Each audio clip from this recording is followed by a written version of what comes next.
তুমি তো তাহলে সিএম এর বিরোধিতা করছো ভাই।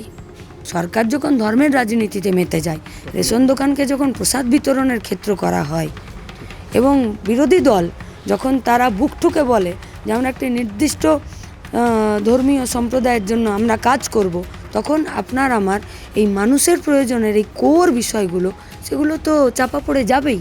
যতটা চর্চা হিন্দমোটর নিয়ে হচ্ছে, ততটা চর্চা কেন সিঙ্গুর নিয়ে হচ্ছে না? বিজেপি তারা যখন মানুষের ওই রুটি রুজির লড়াইয়ে পাশে না থেকে সেটাকে ব্যবহার করে যখন মানব সভ্যতার যা সংস্কৃতি, সেই সংস্কৃতির বিপক্ষে দাঁড়ায়, তো তার ফল তো সব জায়গায় পড়বে, উত্তরপাড়াতেও পড়েছে। তাহলে আজকে আমাদের এই ইন্টারভিউ সেশনে এটা প্রমাণ হলো যে সরকার মিথ্যে কথা বলছে, সরকার স্বাস্থ্য ব্যবস্থার উন্নয়ন করতে পারেনি। নমস্কার, এই মুহূর্তে আমি দাঁড়িয়ে আছি উত্তরপাড়ায়। দীর্ঘদিনের প্রচার শেষ আর একদিন পরেই ভোট। আমার ডান দিকে উত্তরপাড়ার বামফ্রন্ট সমর্থিত সিপিআইএম প্রার্থী মীনাক্ষী মুখোপাধ্যায়। দিদি, প্রায় 2 মাস ধরে আপনি প্রচার করলেন, কিছু একটু ক্লান্ত লাগছে? মানে কি মনে হচ্ছে এতদিন প্রচার করার পর? আর আপনি তো কিছুটা আগেও শুরু করেছিলেন প্রচার, বাকি অনেক প্রার্থীর তুলনায়। শোনা যাচ্ছিল উত্তরপাড়ায় মীনাক্ষী মুখোপাধ্যায় দাঁড়াবেন, মানে কি কেমন মনে হচ্ছে এই প্রচার শেষে? 2 মাস নয় গো, 5 বছর প্রচারে আছি। না, উত্তরপাড়ায় তো 2 মাস। উত্তরপাড়া পশ্চিমবঙ্গের কোনো বিচ্ছিন্ন দ্বীপের নাম নয়। না, উত্তরপাড়া সমস্যাগুলোর সমাধান করতে গেলে তার সঙ্গে গোটা পশ্চিমবঙ্গের সমস্যাগুলোর যোগ আছে, ফলত 2 মাসের প্রচারে নেই। নির্বাচন তো একটা উৎসব আজকের দিনে, প্রায় সেই উৎসবের আপনি পার্টিসিপেট করেছেন এবং প্রায় 2 মাস 2.5 মাস ধরে আপনার যারা সহযাত্রী পার্টি কর্মী তারা প্রত্যেকে আপনার সাথে যোগ দিয়েছেন, আমি সেটার কথা বলছি। 5টা বছর ধরেই পার্টি কর্মী উৎসবে নেই, লড়াইয়ে আছে। আচ্ছা, ভোট উৎসব নয়, ভোট গণতন্ত্রের উৎসব। কিন্তু ভোট আসলে আগামী 5টা বছর কোন পলিসিতে আমাদের রাজ্য চলবে তার জন্যে, এবং এই পলিসি 2 মাসে ঠিক হয় না। প্রত্যেক দিন মানুষের জীবন যন্ত্রণার সাথে থেকে মানুষ কি চাইছে, পলিসিতে মানুষের এই আগামী দিনের লড়াইয়ে কোথায় বাধাগ্রস্ত হচ্ছে, সেখানের টাসেলে, সেখানের বিরোধিতায় রাস্তা বের হয়। তার জন্যই প্রতিটা দিন রাস্তায় বেরোচ্ছে। তাই 2 মাসের প্রচার নয়। যদি বলো যে বিধানসভার প্রচার, তাহলে 21-এর ভোটে পরই, রেজাল্ট বেরোনোর পরই আবার প্রচার, আবার লড়াই, আবার আন্দোলন শুরু হয়েছে। কেউ ক্লান্ত নয়। আচ্ছা, আপনি ক্লান্ত নয়। আপনি যে অঞ্চলে এই এতদিন ধরে প্রচার করলেন, আমি শুধু বিধানসভার প্রচারের কথাই বলছি, মানুষকে রেসপন্স কি, মানুষ কি বলছেন যদি একটু বলেন।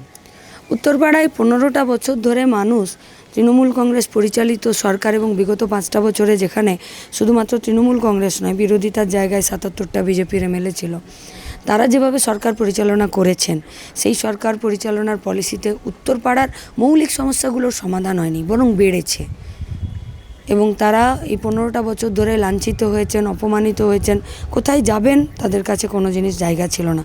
উপরন্তু এই পশ্চিমবঙ্গের সঙ্গে উত্তরপাড়াতেও একদিকে তৃণমূলের গুন্ডারাজ বেড়েছিল, আর একদিকে পশ্চিমবঙ্গের মতোই এই উত্তরপাড়াতেও বিজেপির ধর্মের রাজনীতি দিনের দিন বাড়ছে। ফলত মানুষ সেখান থেকে একটা নিজেদের সংস্কৃতির যে পীঠস্থান হিসাবে উত্তরপাড়া তো একসময় নবজাগরণের জায়গা, ফলত একটা আলো বিচ্ছুরণ করেছিল। সেখানকার মানুষ এই অপমান, এই লাঞ্ছনা এবং এই সংস্কৃতির যে বিনাশ ঘটছে তার বিরুদ্ধে রুখে দাঁড়াতে চাইছে, এবং সেই হিসাবে ওনারা 290টা বুথে 350টা পাড়া বৈঠকে আমাদেরকে যা যা সমস্যা তুলে ধরেছিলেন, তার যা সমাধানের পথ ওনারা আমাদেরকে পরামর্শ হিসাবে দিয়েছিলেন, আমাদের যা সমালোচনা ওনারা করেছিলেন, এই সবটার মিশেলে আমরা আমাদের ইশতেহার তৈরি করেছি, যেটা পার্টি ওপর থেকে তৈরি করে দেয়নি। উত্তরপাড়ার জনগণ নিজেদের ইশতেহার নিজেরা তৈরি করেছেন।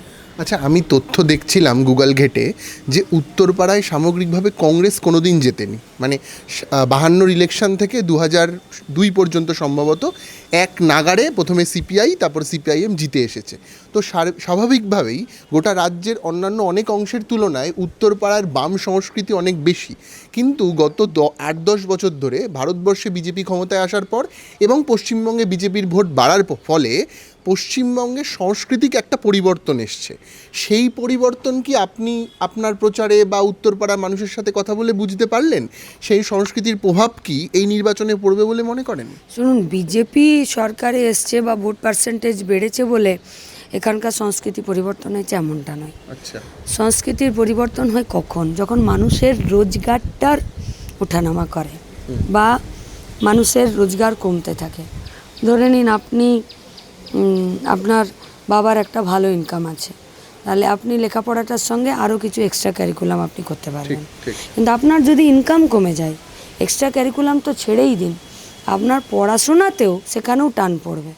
সেখানে বাড়িতে যদি দু ভাই বোন থাকে, তখন তাদের লেখাপড়ার ক্ষেত্রে টান পড়ে। সে যদি কোথাও একটু কিছু অন্যভাবে জীবনযাপন করতে চায়, সেখানে টান পড়ে। ফলত যখন মানুষের প্রত্যেক দিনের রোজগার কমেছে, মানুষ যখন শুধুমাত্র পেট ভরানোর জন্যই একটা বিরাট যুদ্ধে অবতারণা করেছে, মানে লড়তে হয়, বেঁচে থাকার জন্য লড়তে হয়, তখন যখন বিজেপি দেশের তো এখন সরকার পরিচালনা করছে 12টা বছর ধরে, তারা যখন মানুষের ওই রুটি রুজির লড়াইয়ে পাশে না থেকে সেটাকে ব্যবহার করে যখন মানব সভ্যতার যা সংস্কৃতি, সেই সংস্কৃতির বিপক্ষে দাঁড়ায়, তো তার ফল তো সব জায়গায় পড়বে। উত্তরপাড়াতেও পড়েছে, কিন্তু উত্তরপাড়া তাকে অ্যাকসেপ্ট করছে না, তাকে গ্রহণও করছে না, বরং তাকে বর্জন করছে, রিজেক্ট করে দিচ্ছে। আচ্ছা, আপনি রোজগারের প্রসঙ্গ বললেন। আমি যেখানে দাঁড়িয়েছি এই কোন্নগরে সম্ভবত এশিয়ার প্রথম বাটার জুতো কারখানা হয়েছিল। আবার এই মুল্লুকের বিরাট অংশের মানুষ হিন্দমোটরের ওপর নিজের জীবন জীবিকা নির্বাহ করতেন, যে হিন্দমোটর বন্ধ হয়ে গিয়েছে। আপনাদের সরকারের পরেই বন্ধ হয়েছে, এটা আপনাদের সরকারের সময় হয়নি। কিন্তু সেই যে কারখানা, সেখানে আজকের দিনে নতুন করে আবার একটু অংশ জুড়ে কারখানা চালু হয়েছে, এবং অভিযোগ হচ্ছে এই এলাকার সাধারণ মানুষকে সেখানে চাকরি দেওয়া হয়নি। আপনারা কি জিতে ফিরলে উত্তরপাড়ার হিন্দমোটরের নতুন করে জাগরণের কথা বলবেন, বা ওখানে অন্য কোনো কারখানার কথা বলবেন? একটি কারখানাকে বাঁচানোর জন্য একটি বামপন্থী কমিউনিস্ট রাজনৈতিক দলের ভূমিকা কি হয়, সেটা হিন্দমোটরের শ্রমিকরা জানে।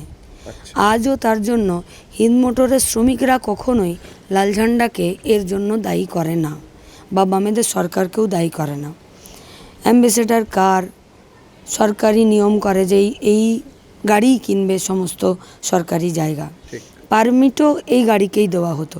তার জন্য বরং অন্য অন্য গাড়ির কারখানার যারা কোম্পানি ছিল, মালিক ছিল, তারা পশ্চিমবঙ্গের সরকারের বিরুদ্ধে কেসও করেছিল। পশ্চিমবঙ্গের রাজ্য সরকার হেরেও গেছিল, তারাই জিতেছিল। কিন্তু পশ্চিমবঙ্গ রাজ্য সরকার হারলো কেন?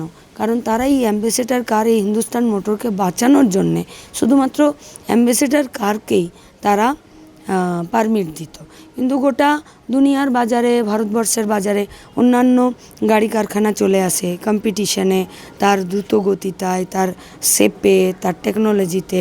হিন্দমোটর কারখানাতে যে গাড়ি তৈরি হচ্ছিল, সে ক্রমশ পিছোতে থাকলো, ফলে তো সরকার তার পাশে থাকলো। কিন্তু কারখানার যদি প্রোডাকশন কমে যায়, কারখানার প্রোডাকশন যদি বাইরে বাজারে বিক্রি না হয়, তখন শ্রমিকদের উপরে শোষণ বাড়ে, তাদের উপর চাপ বাড়ে। ফলে শ্রমিকদেরকে বাঁচানোর জন্যে সরকার যা সিদ্ধান্ত নিয়েছিল, সেটা পুরোটাই শ্রমিকদের বাঁচানোর জন্য। তাও তো কারখানাটা টিকে ছিল। 2014 সালে কারখানাটা পুরোপুরি বাড়লো। সেখানে ছিল তৃণমূল কংগ্রেসের সরকার। সে তো আর বামপন্থী কমিউনিস্ট শ্রমিক শ্রেণীর পার্টি নয়, সে তো একটা নীতিহীন দল, যার না শ্রমিকের জন্য দরদ আছে, না কৃষকের জন্য দরদ আছে। এইটা ফলত সেই হিন্দমোটর কারখানাতে যে নতুন করে কারখানা তৈরির আজকে কথা হচ্ছে, সেই জমিটাও তো রক্ষা করা, যাতে প্লটিং না হয়, যাতে বেচে না দেয়, যাতে ভেড়ি না হয়ে যায়, যাতে সেখান থেকে কোনো বেআইনি কারবার না চলে, তার জন্যও তো বামপন্থীরা, সিআইটি ইউনিয়ন, তার সাথে সরকার, ছাত্র যুবরা, সমাজকর্মীরা, তারা তো একটা বড় লড়াই লড়েছিল। সেখানে একটু ফাঁক আছে বলে মনে হয় না আপনার, গত কয়েক বছর অন্তত? না, লড়াই আমি একটা উদাহরণ দিচ্ছি। আমি বলি আপনাকে, আপনি সেই লড়াইটা লড়ার জন্যে আপনি কি পরিস্থিতি পাচ্ছেন? গণতান্ত্রিক পরিস্থিতি কি আছে? ধরে নিন বিজেপির তৈরি করে দেওয়া আইন, শ্রম কোডে 8 ঘন্টা কাজের অধিকারটাকে তুলে দেওয়া, মানে আর 8 ঘন্টার কাজ থাকবে না, এবারে 12, 14, 16 ঘন্টা মালিক যা ঠিক করবে। তার বিরুদ্ধে বামপন্থী ইউনিয়নগুলো স্ট্রাইক ডাকলো। সেই স্ট্রাইকটা ছিল বিজেপির সরকারের বিরুদ্ধে, তাদের নীতির বিরুদ্ধে। মারলো কে? তৃণমূল কংগ্রেসের সরকার। পশ্চিমবঙ্গে গণতন্ত্র আছে? আইসিডিএস, মিড ডে মিল, আশাকর্মীদের বেতন বাড়ানোর আন্দোলন আমরা দেখিনি?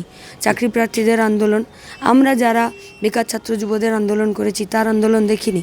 আচ্ছা, আরজি করের আন্দোলনে পুলিশ যেভাবে আমাদেরকে সরালো, পরে অ্যাটেম্প্ট টু মার্ডার কেস দিল, ঘন্টার পর ঘন্টা লালবাজারে সিবিআই নিজাম প্যালেসে আমাদেরকে বসিয়ে রাখলো, এইগুলো থেকে বোঝা যায় না যে গণতান্ত্রিক পরিবেশটা নেই?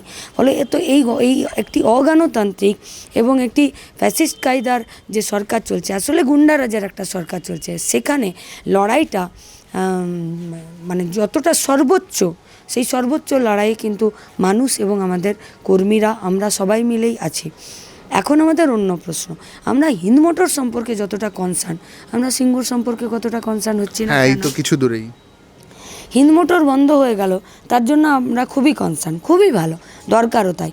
যত বেশি চর্চা হবে, যত বেশি কনসার্ন হবে, ভবিষ্যতে শিল্পের জন্য সম্ভাবনা, কথাবার্তা, চর্চা তত বাড়বে, মানুষ এগিয়ে এসে শিল্পের সম্ভাবনাকে বাস্তবায়িত করবে। কিন্তু যতটা চর্চা হিন্দ মোটর নিয়ে হচ্ছে, ততটা চর্চা কেন সিঙ্গুর নিয়ে হচ্ছে না? 85% তৈরি হয়ে যাওয়া একটা কারখানা ডিনামাইট দিয়ে শুধুমাত্র অনিচ্ছুক চাষিদের কথা বলে আর সেই কারখানাটাকে এখান থেকে বিদায় করে দিল, গেল কোথায়? গুজরাটে। আজকে গোটা সিঙ্গুর সহ গোটা পশ্চিমবঙ্গের ছেলেপুলেরা তারা কি বলছেন? যে শিল্প চাই, উইদাউট ম্যানুফ্যাকচারিং সেক্টর, উৎপাদন ক্ষেত্র ছাড়া পশ্চিমবঙ্গ বাঁচতে পারে না। তাই এটা পশ্চিমবঙ্গ বাঁচানোর লড়াই। তা পশ্চিমবঙ্গকে বাঁচাতে গেলে শিল্প তৈরি করতেই হবে। সার্ভিস আমার একটা সেক্টরে প্রসঙ্গ আছে, আপনি যেহেতু হিন্দ মোটর নিয়ে আমরা কথা বলছি, এটা আমার নিজের অভিজ্ঞতা। হিন্দ মোটর কারখানার ভিতরে এখনও বেশ কিছু শ্রমিক থাকেন, তাদের বাড়িতে ইলেকট্রিসিটি নেই, জল নেই। আমি নিজে তাদের সাথে কথা বলেছি, দেখে মনে হচ্ছে আমি কোনো অন্য জগতে এসে পৌঁছে গেছি। মনে তো হবে যেন কোনো একটা শ্মশানপুরীতে এসে দাঁড়িয়ে আছি। ওনাদের জন্য আপনারা কিছু করবেন, মানে এটা তো যে জিতবে তারই করা এই উচিত। যে টিটাগড় যে ওয়াগন লিমিটেডের কারখানা, সেখানে আমরা স্পষ্ট করে বলেছি যে ওখানে কোনো শ্রমিক নিয়োগ করার জন্যে অগ্রাধিকার মন্দ কারখানার শ্রমিকের এবং শ্রমিক পরিবারকে দিতে হবে। আচ্ছা, তার জন্য বিধানসভার ভেতরে লড়াই করার থেকে শুরু করে রাস্তার লড়াই, বিধানসভার ভেতরে বিধায়ক হিসাবে আমাদের গলার জোর যতটা থাকবে, রাস্তাতে শ্রমিক পরিবার সহ উত্তরপাড়ার অন্যান্য মানুষের গলার স্বরের জোর ততটাই থাকবে। এই দুটো জোর যখন একসঙ্গে হবে, সরকার যেই চালাক, আমরা চালালেও আমরা এই কাজ করব। আচ্ছা, স্বাস্থ্য ব্যবস্থা নিয়ে কি বলবেন? তার কারণ আমি দেখছিলাম রাজবাড়ী হাসপাতালে মূলত ওই কুকুর কামড়ানো আর জ্বরের চিকিৎসা ছাড়া, পেট ব্যথা ছাড়া সেই অর্থে ভালো কোনো চিকিৎসা হয় না। উত্তরপাড়ার রোগীদেরকে হয় গঙ্গার ওপারে চলে যেতে হয়, নইলে তাদের শ্রীরামপুরে রেফার করে দেওয়া হয়। তো এই যে স্বাস্থ্য ব্যবস্থার উপর এবার গোটা পশ্চিমবঙ্গের স্বাস্থ্য ব্যবস্থার এরকম একটা ছাপ আছে, কারণ জেলার হাসপাতালগুলোর একই অবস্থা, কলকাতায় তাদেরকে পৌঁছে যেতে হয়। তো আপনি জিতলে, আপনারা জিতলে এই অবস্থার বদল ঘটাবেন? তুমি তো তাহলে সিএমের বিরোধিতা করছো ভাই। তুমি তো পশ্চিমবঙ্গ সরকারের বিরোধিতা করছো, তুমি তো পশ্চিমবঙ্গ সরকারের অপপ্রচার করছো। না, আমি নিজে গিয়ে দেখেছি রাজবাড়ী হাসপাতালে। তো তাহলে হয় তুমি সত্যি বলছো, নইলে সরকার সত্যি বলছে, নইলে তুমি মিথ্যে বলছো, নইলে সরকার মিথ্যে বলছে। কিন্তু তুমি বোধহয় মিথ্যে বলছো না, কারণ তুমি যা বলছো আর উত্তরপাড়া সমেত গোটা পশ্চিমবঙ্গের মানুষ একই কথা বলছে। তাহলে আজকে আমাদের এই ইন্টারভিউ সেশনে এটা প্রমাণ হলো যে সরকার মিথ্যে কথা বলছে, সরকার স্বাস্থ্য ব্যবস্থার উন্নয়ন করতে পারেনি। কিন্তু শুধুই কি সরকারের সামগ্রিক সামাজিক অবনতি নয় কি? তার কারণ সরকার যদিও বা ধরুন আপনারাই সরকার করলেন, কিন্তু তারপরে যে দালাল চক্র, হ্যাঁ, ভেতরে ব্লাড কালেকশন করছে বাইরের কিছু মানুষজন, ভেতরে ডাক্তার বা ডাক্তারের নিচের যারা কর্মী তারা এই কাজটা ভেতর থেকে করাচ্ছে, সরকার থেকে ভেতরের দ্বারা হচ্ছে না। এইটা তো পুরোপুরি আমি সরকারের স্বাস্থ্য ব্যবস্থার ওপর কি মানে দায় ঠালা যায়? আমি সেটা একদম, অবশ্যই। আচ্ছা, আমি সরকারি হসপিটাল চালাবো আর আমার হসপিটালে বাইরের থেকে গিয়ে কেউ এটা কাজ করবে আর আমি সেখানে চুপচাপ দেখব? তোমার যদি ব্লাড স্যাম্পেল কালেকশন করারই হয়, তুমি তোমার হসপিটালে দাও না। আরও 50টা ছেলের চাকরি বিভিন্ন ওয়ার্ডে, তারা ব্লাড স্যাম্পেল কালেকশন করবে।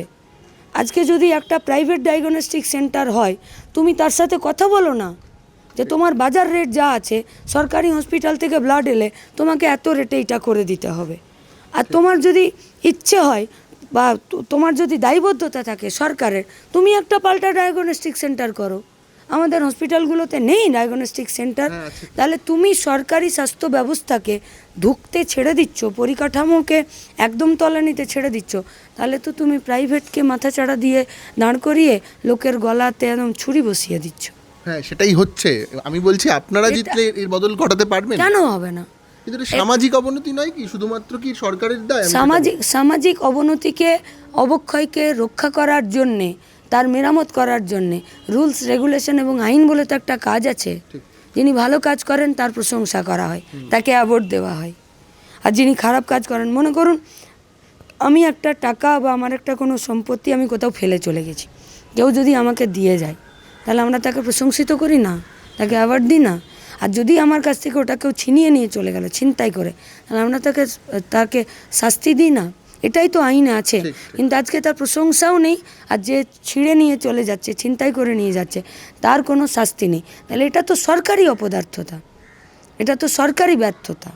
আইন তো আছে, আইন তো না থাকার নয়, কনসেপ্টও তো আছে, কনসেপ্ট তো না থাকার নয়। আপনার যদি ইচ্ছেই করে যে আপনি সরকারি হসপিটালে কাজ দেবেন, তাহলে প্রাইভেট নার্সিংহোম যা চকচকে, সরকারি হসপিটালের বাথরুম নোংরা কেন থাকবে? আপনি দিন না, সুইপারের কাজে দিন। ও তো পিজি হসপিটালে আমি নিজে কতবার গেছি, আমার আত্মীয়কে নিয়ে গেছি, অন্যান্য লোকজনকে নিয়ে গেছি, ভেতরের কোনো একটা ইলেকট্রিকের কাজ খারাপ হয়ে গেছে, সেটা করছে কে? আউটসোর্সিং থেকে। কেন? তোমার একটা ইলেকট্রিসিটি একটা ইউনিট থাকবে না? এই যে আমরা উত্তরপাড়ায় দাঁড়িয়ে আছি, এই যে পরপর সব গঙ্গার ঘাট, সেই গঙ্গার ঘাটে যে ছেলেগুলো জোয়ারের সময় তলিয়ে যাচ্ছে, বাচ্চাগুলো খেলতে গিয়ে, সাঁতার কাটতে গিয়ে, তাদের জন্য সরকারি ব্যবস্থা করা যায় না? একটা সিসি ক্যামেরা, 4টে পুলিশ পোস্টিং, জোয়ারের সময় অ্যানাউন্সমেন্ট, ওখানে একটা চেন দেওয়া, তার একটা সঠিক পরিদর্শন, উত্তরপাড়া থানাতে একটা ডিজাস্টার ম্যানেজমেন্ট টিম, 4টে ডুবুরি, কেন রাখা যায় না? রাখলেই রাখা যায়। আসলে তার জন্য একটি কনসেপ্ট দরকার, তার জন্য চর্চার দরকার, আলোচনার দরকার। সরকার যখন ধর্মের রাজনীতিতে মেতে যায়, রেশন দোকানকে যখন প্রসাদ বিতরণের ক্ষেত্র করা হয়, এবং বিরোধী দল যখন তারা বুক ঠুকে বলে যে আমরা একটি নির্দিষ্ট ধর্মীয় সম্প্রদায়ের জন্য আমরা কাজ করব, তখন আপনার আমার এই মানুষের প্রয়োজনের এই কোর বিষয়গুলো, সেগুলো তো চাপা পড়ে যাবেই। আমরা এই চাপা পড়া জিনিসগুলোকে উপরে আনতে চাইছি, আর ওরা যেগুলোকে উপরে নিয়ে আসলে সরকারের টিকে থাকার ব্যবস্থা করছে, সেগুলোকে আমরা পশ্চিমবঙ্গ থেকে চাপা দিতে চাইছি না, বিদায় করতে চাইছি। তাই পশ্চিমবঙ্গের মানুষের কাছে আমাদের আবেদন, একটি ফেজের নির্বাচন পার হয়ে গেছে, আগামী পরশুদিন আরেকটি ফেজের নির্বাচন, ভরসা আমাদেরকে করতে পারেন। রাস্তা ছেড়ে জানেওয়ালা পাত্র আমরা নই, এ লড়াই চলবে। 21-এর বিধানসভা নির্বাচনের পরে একটাও বামপন্থী লাল ঝান্ডার এমএলএ ছিল না, কিন্তু রাস্তা ছেড়ে যায়নি। আগামী দিনেও রাস্তা ছেড়ে যাব না, বিধানসভার ভেতরে আর বিধানসভার বাইরে। রাস্তার লড়াইয়ের গলার আওয়াজ বিধানসভার ভেতরে আমাদের গলার আওয়াজকে আরও বাড়াবে, আর বিধানসভার ভেতরে গলার আওয়াজ রাস্তার লড়াইকে আরও বেশি গতি দেবে, ত্বরান্বিত করবে। এই দুই আন্দোলনের চাপে আমরা পশ্চিমবঙ্গকে বাঁচাবো। গোটা রাজ্যের মানুষ পশ্চিমবঙ্গকে বাঁচাতে চাই, যারা বাঁচাতে চান তাদের জন্য আমাদের হাত বাড়ানো রইল। মানুষও বাঁচাতে চাই, মানুষও হাত বাড়াচ্ছে, ফলত আমরা এবং মানুষ দুজনেই হাত ধরছি। চিন্তা নেই, সব ঠিক হবে। আমার শেষ প্রশ্ন, আর তো একদিন বাকি নির্বাচনের, আর পশ্চিমবঙ্গে নির্বাচন মানেই আমরা জানি যে বোম পড়বে, মানুষ মারা যাবে, পুলিশকে গুলি করতে হবে, ভোট দিতে দেওয়া হবে না, ছাপ্পা দেওয়া হবে। উত্তরপাড়া তো পশ্চিমবঙ্গের থেকে আলাদা নয়, তো এইটাকে রুখবেন তার কোনো প্ল্যান আছে, বা কিভাবে আটকাবেন, বা আপনাদের কর্মীরা কতটা মনোবল আছে এই বিষয়টাতে, যদি লাস্ট মানে ভোট লুট হবে তার প্ল্যান থাকলে আমি এখন মাইকে বলবো ওটা? না, যারা ভোট লুট করবে তাদের যা হয়, শাসক দলের কাছে প্রচুর ক্ষমতা। লুট করবে কেন? তার মানে এটাও প্রমাণিত হয়ে, পশ্চিমবঙ্গে ভোট লুট করবেই শাসক দল, হ্যাঁ, মানে শাসক দল ভোট লুট করবে, তার মানে শাসক দল জানে যে মানুষ ভোট দিতে পারলে শাসক দল হারবে। না, ওরা জিততে চায়, আমি যতদূর দেখেছি, মানে ছেলে তার বাবাকে ভোট দিতে দেয় না, এটা তো সবাই জানে। তার মানে তুমি এটাই বলছো যে পশ্চিমবঙ্গে তৃণমূল কংগ্রেসের পার্টি, সে নিজের কনফিডেন্স লুজ করে ফেলেছে, সে জিততে পারবে না, তাই ভোট লুট করতে আসবে।